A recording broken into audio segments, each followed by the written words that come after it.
Okay, my friends. So, in this one, we are going over the product sequence. So, when you're selling a product, right, and you can enter people into this right after the first sequence, the welcome sequence, the reality sequence, whatever you want to call it.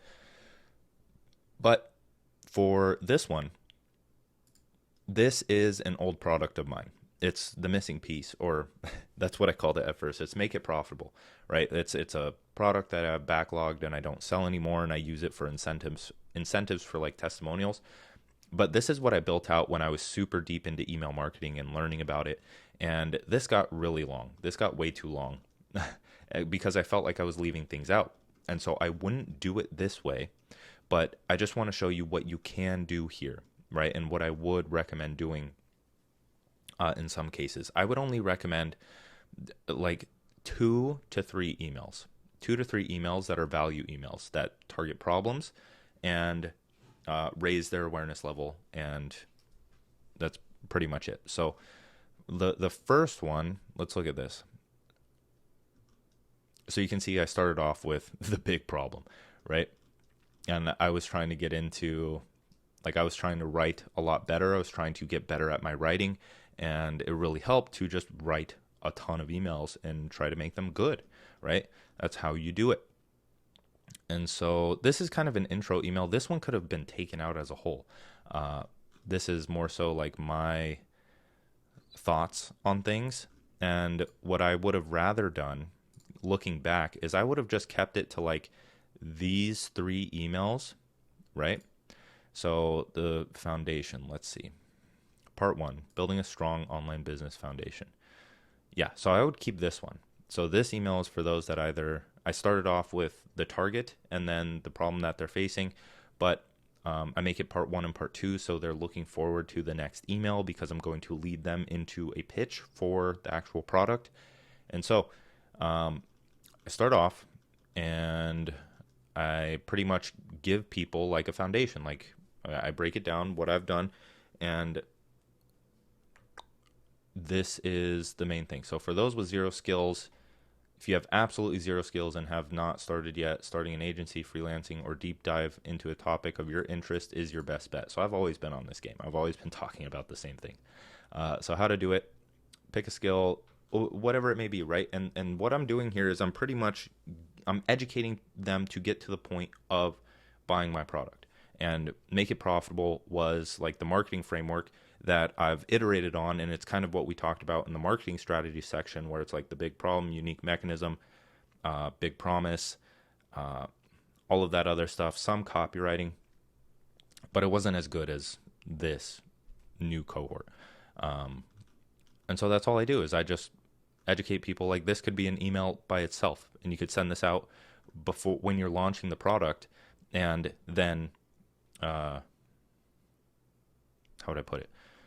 And then make it into a sequence that you can lead people into. And so this one is from the actual course itself, right? So this one is where I'm giving out value and pretty much like, okay, so where are you at now? What's the problem with where you're at now? They can't charge higher prices. They can't leave their job for good. They get overwhelmed. My writing is getting a bit better and a little less cringe come this time if you watch the videos from the last module on where was my in my copywriting for my actual products. My writing got a lot better like 1 to 2 years in. And here's why I started talking about the unique mechanism and even some market research. I guess this was only the market research. I mean, unique mechanism, because that's what really changed the game for me. And so I wanted to give that to people because I thought it would change the game for them and then lead into them buying a product of mine. So what I would do going back is I would just strip away like all but 3 emails. And then what I did here, this is really up to you. I don't really recommend it anymore. I tried it. I tested it. If you want to test it, you can. But I used a countdown, right? So when they get through all of these initial value emails, they get tagged, and then they get put into a countdown in Kartra, right? It's Kartra specific, and you can play around with these. I know Deadline Funnel is a website that you can install a script and have it count down once you apply a tag. But then I would go into like JK Molina's results from using my course. I would go into Joey's results, and then towards the end I have like a 3 hours left email reminding them of the sale. So what this is doing, right, is I would have these 3 emails that are value emails, and then I'd have a soft sell. So I would have a soft sell where it's a high value email. I'm targeting the problem of your offer sucks. And then I go down, write the email, and then the PS is a soft sell for me. Want to turn your knowledge, ideas, or current products into wildly profitable offers? Make it profitable will turn you from starving artist to CEO in a matter of weeks. I would change this, but whatever. Check it out here. And so this is me kind of like testing the waters and seeing how this does and trying to make some sales without a discount. Now, what you can do, because scarcity is extremely powerful, and if you don't want to do this, and I wouldn't really recommend it, is just pitch them a few times and then offer a discount the last email, and then you're good to go. But after the soft sell, then I believe it was a hard sell. So you could have a total of 5 emails where it's 3 value emails and then 1 soft sell and then 1 hard sell, and that's really it, right? So yeah, this was a hard sell where I went straight into, this is like a pastor framework. So it's the problem, or it's the problem, but it's also a story of JK Molina, his results, and there really isn't any structure to this. Again, it's all variable. It's it's all however you want to do it. And I was just having fun at this point. But then I pitch them, go over some things, pitch them again, and that's it. And this will make more sales than the last soft sell. And then if you were to do another sale after that, like a discount, then you can have a discount for a specific amount of time. So that's what I do here. In the email after, I talk about some things, and then at the bottom I have, so it's $70 off. So $70 off. When the landing page timer hits 0, the sale ends.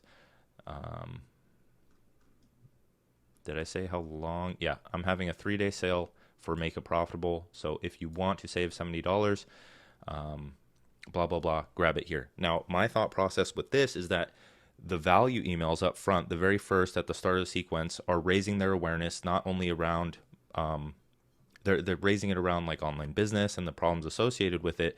And then they understand they have some form of a problem for starting an online business. And then after that, when I pitch them, they're product aware. They're at level 4 level of awareness. And so when I bring in the scarcity and the sale, then they're at level 5, and I get the sales from the people that were going to buy anyways, but they just needed that little push over the edge, right? So that's my thought process behind it. And then I have a few more emails. So one going over Joey's results, and then at the bottom of this, it's like, again, you have, so this is 2 days left, and then after that, so it'd be like there's 1 day left on the sale, and then after that, I have an email that goes out and says there's 3 hours left, and this is where you're going to make the most money, right? Whether it be in a product launch or in email sequences, or if you're just having a sale or you're doing a price increase, the scarcity is going to make you the most money. I know this from experience. I know this from other people telling me, is that you cannot, excuse my language, pussy out from promoting yourself as the timer gets closer to, let's say, your launch, your price increase, or something else. You have to promote. You have to promote, that is. You have to promote, just promote. And then once you hit that timer, stop promoting, and then like just wait and get back on a regular promotion schedule, because that is what is going to have a huge spike in your sales. So that is a sales sequence. Hope you enjoyed that one.